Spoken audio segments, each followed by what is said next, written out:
श्री विष्णवे नमः। आप सभी का हमारे YouTube चैनल पर हार्दिक स्वागत है। जैसा कि आप सभी जानते हैं कि देवशयनी एकादशी, जिसको हरिशयनी एकादशी भी कहा जाता है, का पवित्र दिन आने वाला है।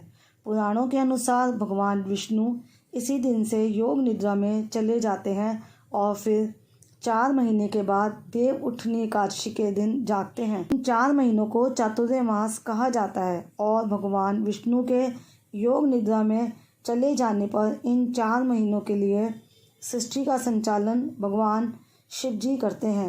इस दौरान कोई भी शुभ कार्य नहीं किए जाते हैं और साधु संत लोग भी कहीं भी भ्रमण ना करके एक ही स्थान पर बैठकर भगवान का कीर्तन करते हैं। कहते हैं इन 4 महीनों में भगवान विष्णु और माँ लक्ष्मी जी की गई पूजा का 1000 गुना फल हमें प्राप्त होता है। आज की इस वीडियो में हम आपको देवशयनी एकादशी की पौराणिक कथा सुनाएंगे और कथा को सुनने से पहले हम पंचांग के अनुसार ये भी बताएंगे कि एकादशी तिथि कितने बजे से लेकर कितने बजे तक है। इस दिन व्रत रखना सर्वोत्तम रहेगा और अगले दिन व्रत का पारण कितने बजे करें, इससे आपको व्रत का पूरा फल प्राप्त हो। तो आप सबसे मेरा अनुरोध है कि वीडियो को अंत तक ज़रूर देखिएगा। शास्त्रों के अनुसार अगर किन्हीं कारणों से आप एकादशी का व्रत नहीं रख पाते हैं तो एकादशी की व्रत कथा को सुनने से भी हमें पूर्ण फल की प्राप्ति होती है।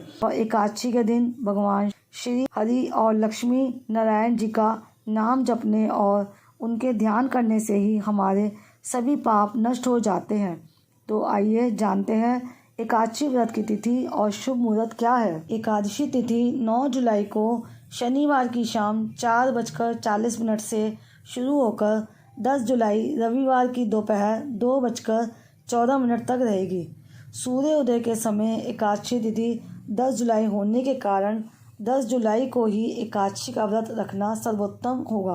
अगले दिन 11 जुलाई को व्रत का पारण करने का शुभ मुहूर्त सुबह 5:56 से लेकर 8:25 तक के बीच का समय रहेगा।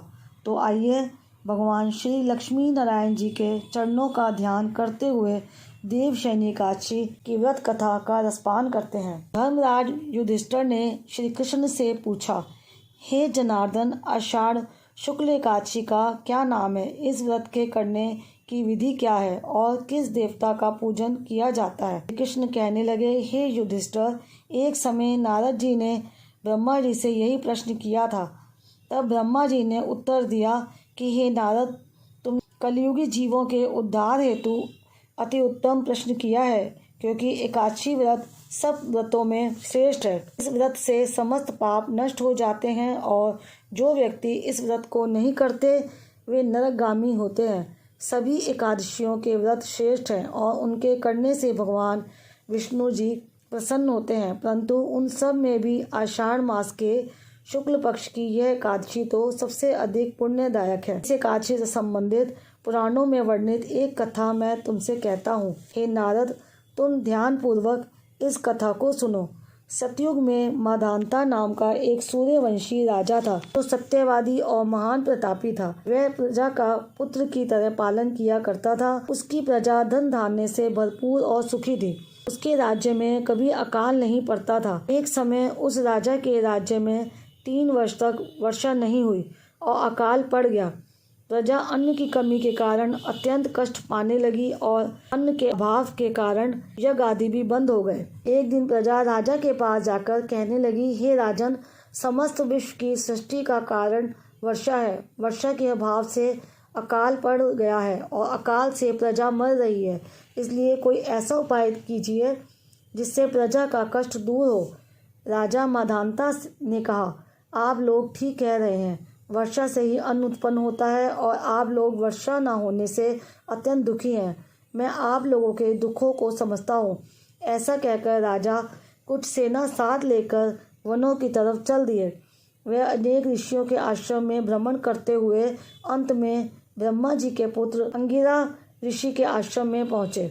वहाँ राजा ने घोड़े से उतरकर अंगिरा ऋषि को प्रणाम किया।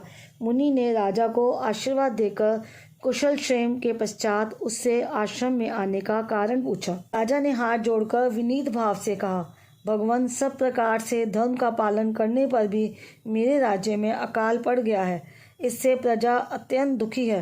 राजा के पापों से ही प्रजा को कष्ट मिलता है, ऐसा शास्त्रों में लिखा है। जब मैं धर्मानुसार राज्य करता हूँ तो मेरे राज्य में अकाल कैसे पड़ गया? मैं आपसे इसी संदेह का निवारण करने के लिए आया हूँ।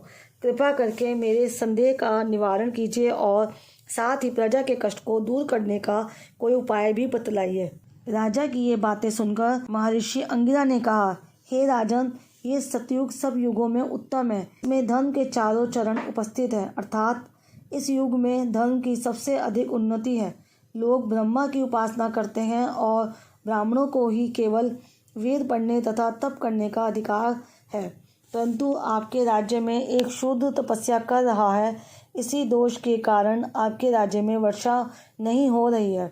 इसलिए यदि आप प्रजा का भला चाहते हो तो उस शूद्र का वध कर दो। राजा ने कहा, महाराज, मैं उस निरपराध तपस्या करने वाले शूद्र को किस तरह मार सकता हूँ?